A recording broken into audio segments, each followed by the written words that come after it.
Red alert, red alert, Candace Owens has triggered a nuclear meltdown. You heard that right. A bunch of lefties got very triggered. There was screaming, there was yelling, there was triggering, there was an assertion about being educated. I loved it, and I think you're gonna love it too. So we're gonna get right into that video, guys. It's gonna be a good one. We're gonna see Candace Owens lay down the law, but first, please make sure you like our video, share it around, and subscribe to the Resist the Mainstream YouTube channel. Why subscribe? So we can see more nuclear meltdowns triggered by Candace Owens. That's why. As always, guys, I'm your host, Darian, and let's get into the show. Candace, you have an amazing story. I'm Candace Owens' #1 fan, by the way. I think she's going to be instrumental in helping turn around the black community away from the Democrat Party. And how do you describe the Democrat Party? You say your personal journey away from... I call it I 100% call it a plantation. I think that and once upon a time they were enslaving our bodies. Today they have successfully enslaved our minds. And you see that because there's such vitriol and hate when we're just talking about different ideas. There's no reason. I haven't come up here and said anything that is going to negatively impact a black person in this room. I never say anything that's going to negatively impact a white person in this room. And yet you see that we have people over here that are shouting. I haven't said anything yet. What have I said that my presence has offended you so much? That to me is an example of ideological slavery. You're afraid of it. That's it. You're afraid of different ideas. I said you're acting uneducated. Are you serious? You said you haven't said anything to offend anyone, but yet you repeated yourself over and over. You're like, oh, I'm sorry. You guys are so uneducated. Wow. And you're proving it. I think the only thing she's doing right here is proving Candace's point. So, well done, I guess. Here's your cookie. I don't know. Well, that's what you just said to her proves my point. It's a lack of education. Let me say one thing.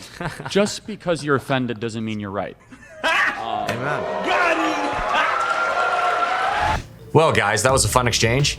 We're going to talk about that real quick, but hang tight because we have another clip of Candace coming right up.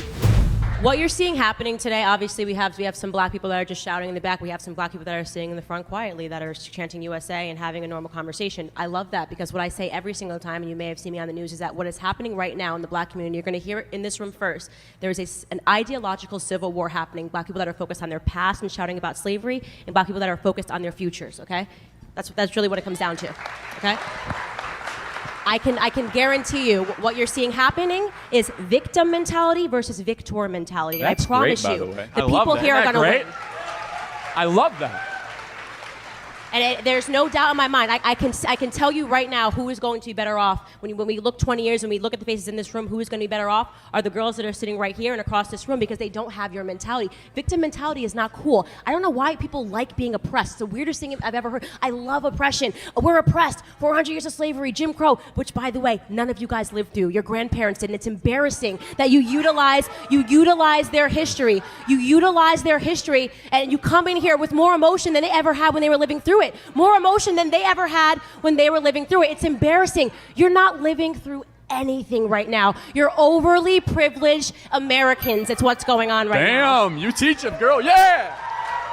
Damn is right, Charlie. Amen to that, brother. For real. It's so true what Candace says about how you basically have a bunch of overprivileged brats who are, oh, I'm so oppressed, wah, wah, wah, wah, wah, when there's some of the luckiest people in the world. Okay, let's just say some of those students are poor. I doubt they are, by the way, but let's assume they all are. If you're poor in America, you are by definition middle income on the global poverty scale, according to research done by Pew Research Center. Think about that. America's definition of poor is considered middle class worldwide. That's something to be incredibly grateful for. And I know I am living in a country like this, that there's just so much opportunity, regardless of where you are on the economic ladder. Is it easier for some people who are higher up? Sure, duh. Of course it is. But in America, we have some of the greatest wealth transfers ever in terms of people going from the bottom and going to the top. And that's a beautiful thing. To put things in perspective, I want you guys to think about this. In Mexico, about a third of the population lives on less than $5 a day. You hear that? I'm not even kidding. Less than $5 a day, 1 out of 3 people within Mexico. You don't see those people going around complaining about oppression at these college campuses and whatnot, So I'm just saying, there's a lot to be grateful for, and we really should appreciate that. Over here shouting, and I want to say some more, I'm not done. Over here shouting and booing the officers. That's a black officer in the back right there. Are you aware for your that service, there are man. black officers in the world? In District 11 in Chicago, where more black people, in District 11 in Chicago, where more black people have been down to any place in America, which I went to go visit and speak to those cops, they are all black. When you launch a war on cops, you are launching a war on black men as well. I'm so ashamed of the way you guys are acting and the fact that you love being oppressed. I don't get it, and I'm going to tell you, you're not going to ever make me think that oppression is cool. You're never going to make me think oppression is cool. Okay, I have no idea what you said, but I'm just telling you, oppression is never gonna come in. It's a poor fad. It's not cool. It's just not cool, man. Like, what a racist Candace is. Kidding, guys. Obviously, I'm joking. No, it was a great clip. I really enjoyed that. Like I said before, we always like seeing her lay down the law. She's not afraid to offend in the pursuit of truth. And you know what? God bless her. That's an amazing thing. Speaking of the Democrat plantation that Candace, in my opinion, very correctly speaks about, remember what Kanye West had to say about that? Here's a fun little interview that he had with Forbes magazine back in the day when he was announcing his candidacy for president. He said some things that the leftists, spoiler alert, they didn't like it, guys. Check it out. Here was back when Kanye West announced his run for president. So here we go. Over the course of the 4 rambling hours of interviews on Tuesday, rambling, such jerks, the billionaire rapper turned sneaker mogul revealed, let's see here. It's all right that he's running, he doesn't support Trump anymore, and now, here's where Forbes gets ridiculous, that he's okay with siphoning off black votes from the Democrat nominee, thus helping Trump. Here's a quote by Kanye, quote, "I'm not denying it, I just told you, to say that the black vote is Democratic is a form of racism and white supremacy," end quote. Okay, a couple of things here. First of all, who said that Democrats own black people? Well, apparently the left wing in America, because they're sitting here pushing this stuff. Siphoning black votes to Democrats? Siphoning. What does that mean? All right, that means you're essentially unfairly or even illegally stealing something that isn't yours. That's what that word means. This idea that a bunch of Democrats own black people or own their votes, well,